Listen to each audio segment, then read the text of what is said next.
हर्ष महतो पूछ रहे हैं मोटेशन नहीं हुआ क्या करें। देखिए हर्ष महतो जी, अगर आपका मोटेशन नहीं हुआ है तो मोटेशन के लिए अब नहीं हुआ तो क्या कारण है ये आपने स्पष्ट नहीं किया। लेकिन अगर आपके पास जमीन का केवाला है या आपका जो भी जिस तरह का जमीन है, अगर आपका दाखिल खारिज मोटेशन नहीं हुआ है तो वो करवा लेना बेहद जरूरी है। मोटेशन ना होना सरकार के सामने मालिकाना हक जो है आपका वहाँ पे नहीं है, यही साबित करता है। ठीक है, तो इसलिए आपको वो करा लेना बेहद जरूरी है। अब आपका है कि अगर मेरा मोटेशन जो दाखिल खारिज वो रिजेक्ट कर दिया जाता है, सीओ के द्वारा नहीं किया जाता है, तो क्या करना चाहिए। तो इसके ऊपर जो जमीन विभाग के अधिकारी हैं जो इससे संबंधित सुधार का काम करते हैं और आपके द्वारा दिए गए दस्तावेज को वेरीफाई करने का काम करते हैं, उसके पास आपको जाना होगा। ये इसके ऊपर आप डीसीएलआर के पास पहले जा सकते हैं, वहाँ पे भी वेरीफाई किया जाएगा और देखा जाएगा कि इस ज़मीन में अगर ये सही प्रक्रिया के तहत अगर सारा कुछ हुआ है तभी ज़मीन का दाखिल खारिज किया जाता है, अन्यथा उसको जो है रिजेक्ट ही कर दिया जाता है। तो ये प्रक्रिया यानी आप जो उच्च अधिकारी अगर बात करें तो आप डीसीएलआर के पास जो है ज़मीन संबंधित जो डीसीएलआर हैं उनके पास जा सकते हैं। अगला देखिए ये है कि सर जमीन का जो है केवाला में अपना नाम गलत है तो सही कैसे करेंगे बताइए। देखिए जमीन का जो केवाला आपके पास होगा, अगर आपका नाम गलत हो गया तो वो थोड़ा सा सही करना मुश्किल हो जाता है यहाँ पे कि किसी का नाम बदलना केवाला से। तो जो आपका देखिए जमीन प्रॉपर्टी का काम कोई सर्टिफिकेट से उतना लेना देना होता नहीं है। तो जो एक उस पे नाम अगर जो चढ़ गया है ना, उस नाम को आप अपना एक तरह से नाम, एक आदमी का दो नाम हो सकता है, मतलब जैसे किसी का नाम रामलाल है, ठीक है, रामलाल है, लाल है, उर्फ रज्जो नाम है, ठीक है, रज्जो, ठीक है, रज्जो। तो यही हो गया। तो मान लेते हैं केवाला पे अगर रज्जो है तो रामलाल दोनों आ गया। जैसे आप ऐसे लगा सकते हैं, मान लेते हैं कि जैसे रामलाल है और दूसरा एक अगर बात करें तो रामचंद्र लाल है, ठीक है, रामचंद्र, तो वही हो जाएगा यहाँ पे उर्फ रामचंद्र लाल। ये आप ऐसा लगा सकते हैं, कोई तरह का दिक्कत इसमें नहीं होगा। ठीक है, तो ऐसे कर सकते हैं, यहाँ पे कोई दिक्कत नहीं है कि दोनों नाम एक व्यक्ति का हो जाएगा। ये पूछ रहे हैं सर मेरा एक ज़मीन है उसको किसी ने जो है वो सट्टा करा लिया, अब वो ज़मीन नहीं ले रहा है और पैसा दिए हुए पैसा का जो है वो दुगुना पैसा मांग रहा है। जो सट्टा हुआ है वो 23/10/17 का है, अभी सट्टा 6 महीना का हुआ था, अब वो नहीं जो है सट्टा कैंसिल कर रहा है और जो नहीं यहाँ पे अपना दिया हुआ पैसा वापस ले रहा है। सर यहाँ पे जो है क्या हुआ, बहुत परेशान हूँ, प्लीज़ हेल्प मी। देखिए इसके लिए आपका जो एक तरह से अगर आप ग्रामीण क्षेत्र से बिलोंग करते हैं तो सबसे ज़्यादा बेनिफिट जो मिलेगा आपको अगर ग्राम पंचायत से ही मिलेगा। अगर आप शहर से बिलोंग करते हैं तो शहर के जो नगर पालिका उनके द्वारा आप मिले। देखिए कानूनी प्रक्रिया भी है इसके लिए, लेकिन फिलहाल हो सकता है कि वहां से सारा सहमति हो जाए, तो अगर वहां से संभव हो जाए तो फिर काहे आगे का जो है प्रक्रिया को बढ़ाना। ठीक है, तो ऐसा कर सकते हैं। चलिए अगला सवाल देखते हैं। पूछ रहे हैं सर मैंने जो है 6 एकड़ जमीन लेकर अपने जो है चचेरे ससुर के नाम रजिस्ट्रेशन किया। मेरी जो है मौसी की ज़मीन मेरे भाई ने फर्जी दस्तावेज बनाकर एक आदमी को बेच दिया, लेने वाला फंस गया। एक दिन यही आदमी मेरे पास आया, बोला कोर्ट कचहरी के मामले नहीं करना, हम आपसी झगड़ा जो है। मैंने कहा कि तो ज़्यादा सही रहेगा। उसके अलावा जो है अगर आपका मुझसे वादा किया, अगर आपका कोई गवाह रहेगा तो आपस में सलट लेना। अगर कोई आप ग्राम से बिलोंग करते हैं तो ग्राम पंचायत के द्वारा अगर आपस में सलट लेना ज़्यादा सही रहेगा कि अगर आप इसका ये सब बातें को अगर आप आगे प्रक्रिया में बढ़ाते हैं तो फिर अगर पैसा दिए हुए है और ये सब चीज़ का अगर कोई भी पुख्ता प्रूफ नहीं मिलता है तो फिर यहाँ पे दिक्कत का भी सामना करना पड़ सकता है। और लिमिट से अगर मान लेते हैं डेट क्रॉस कर जाता है तो भी जो है वो कैंसिल करने का पूरा हकदार होता है। कोई भी आदमी मान लेते हैं कोई एग्रीमेंटेड है और उस डेट में अगर सारा कुछ ही फिल नहीं हुआ, एग्रीमेंट का डेट बढ़ गया, तो उसको पूरा हक है कि उसको वो कैंसिल कर सकता है। अगला ये पूछ रहे हैं कि मेरे बाप जमीन बेच रहा है, कैसे रोकें। देखिए बिल्कुल, अगर पिता के द्वारा पैतृक संपत्ति है तो आप रोक सकते हैं।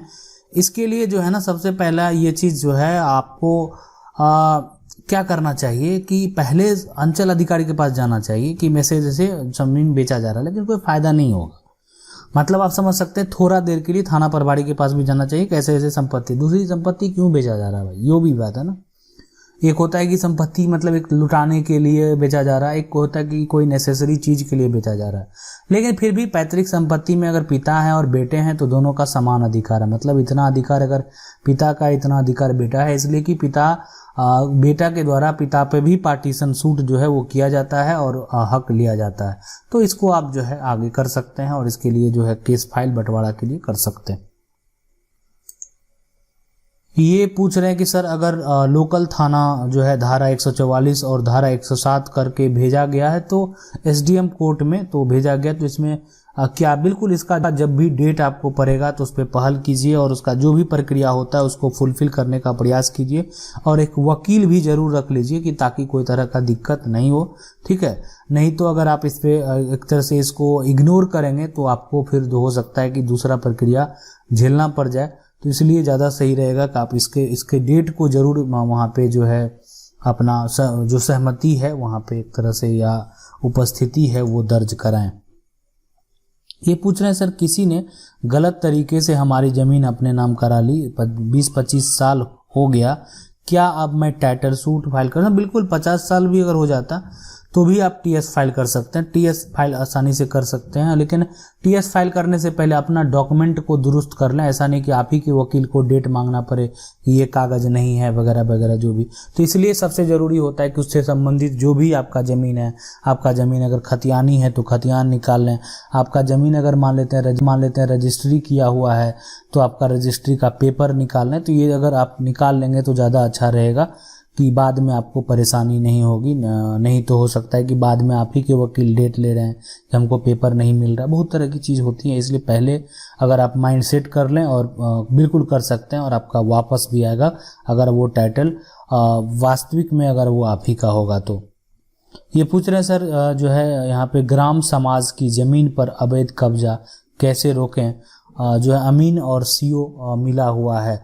देखिए यहाँ पे सर ग्राम समाज है ना, ग्राम समाज, देखिए अगर ये चीज़ का कब्जा आपके हक में है तो आप न्यायालय में जा सकते हैं बहुत लंबे समय से, और इस पे तब फिर जो है अमीन और सीओ का कोई भी पावर फिलहाल नहीं रहेगा, तो ये चीज़ मामला कोर्ट में चला जाएगा कि अगर ऐसा आपका मामला लगता है तो। लेकिन अगर उसके द्वारा अगर कब्जा करा दिया जाएगा या उस पर अवैध कुछ कर दिया जाएगा, और दूसरी चीज़ होती है ना कि जमीन जो कब्जा किया जा रहा है, मतलब ग्राम समाज का किस टाइप का ज़मीन है। अगर हो सकता है कि वो सरकारी ज़मीन हो तब तो सीओ को पूरा हक है उस ज़मीन को वापस लेने का, पूरा अधिकार होता है और अतिक्रमण हटाने का, किसी से आदेश लेने की ज़रूरत नहीं पड़ती है सरकारी ज़मीन पर से अतिक्रमण हटाने के लिए। ये पूछ रहे हैं धारा 144 जो है यहाँ पे विथड्रॉ बाय यहाँ पे courts from my land by showing that I was not present in 3 date. कोई दिक्कत नहीं है अगर आप 3 डेट को प्रेजेंट नहीं रखे, लेकिन आगे आप ज़रूर उस पर प्रेजेंट होइए। प्रेजेंट होने के बाद जब आप प्रेजेंट होंगे तो कम से कम देखें वहाँ पे, उसमें तो आपका हाजिरी एब्सेंट हो जाएगा, लेकिन प्रेजेंट होना चाहिए। बार बार एब्सेंट रहेंगे तो फिर आपको दिक्कत का सामना करना पड़ेगा, इसलिए आप उसमें प्रेजेंट रखें और अपना हाजिरी जो है वो ज़रूर दर्ज करें। अगला सवाल है कि मेरे बड़े पापा द्वारा हिस्सा से अगर ज़्यादा ज़मीन बेच दिए तो हमको क्या करना चाहिए। आप वहाँ पे पार्टीशन सूट फाइल कर दीजिए। देखिए उसमें क्या होता है कि अब जैसे मान लेते हैं बड़े पापा का ज़मीन इतना ही हिस्सा होना चाहिए, इतना है ना, इतना होना चाहिए, बराबर थोड़ा कर देते हैं तो इतना ये दोनों का 2 भाई का मान लेते हैं हिस्सा इस तरीके से है। लेकिन एक भाई ने इस तरीके के हिस्से को यहाँ तक पूरा बेच दिया, इस चीज़ों को बेच दिया, ठीक है। तो ये चीज़ आप समझ लें। तो जो इसका आधा वाला पार्ट है ना वो टूट जाएगा, उसका आधा ही वैलिड रहेगा बेचा हुआ, पूरा नहीं। जितना भी प्लॉट है हर जगह प्लॉट का जो अगर बात करें ना तो आधा ही वो बेचने के, अगर किसी को पूरा बेच दिए हुए नहीं तो आधा का कागज़ आपको बन जाएगा, दखल का आदेश हो जाएगा। तो बहुत तरह की चीज़ है यहाँ पे जो है आपको वापस मिलने का 100% चांस है। लेकिन आपको इसके लिए करना क्या पड़ेगा, तो आप कोर्ट में इसके लिए पार्टीशन सूट, एक तरह से बंटवारा का केस होता है कि आपको जो हिस्सा है वो आपको चाहिए, इसलिए उसमें रीजन भी दर्ज करेंगे, इसलिए कि आपके जो जो भी बड़े पापा हैं या जो भी आपके उस ज़मीन से संबंध रखते होंगे तो उनके द्वारा ज़मीन जो है बेचा जा रहा है और आपके हिस्से को भी बेचा जा रहा है। तो ये तभी होता है कि जब दो भाई का आपस में जमाबंदी अलग अलग नहीं हो, तो ये ऐसा जो है समस्या उत्पन्न होता है। तो शुरू में ही अगर सही तरीके से बंटवारा करके जमाबंदी, बहुत लोग करते भी नहीं है क्योंकि उनको नाजायज फ़ायदा मिलता है, इसलिए वो नहीं करते हैं। आशा करते हैं वीडियो अच्छा लगा होगा। वीडियो को लाइक ज़रूर कर दें। चैनल को पहली बार देख रहे हैं, सब्सक्राइब करके जो बेल आइकन है उसको जरूर दबा लीजिए।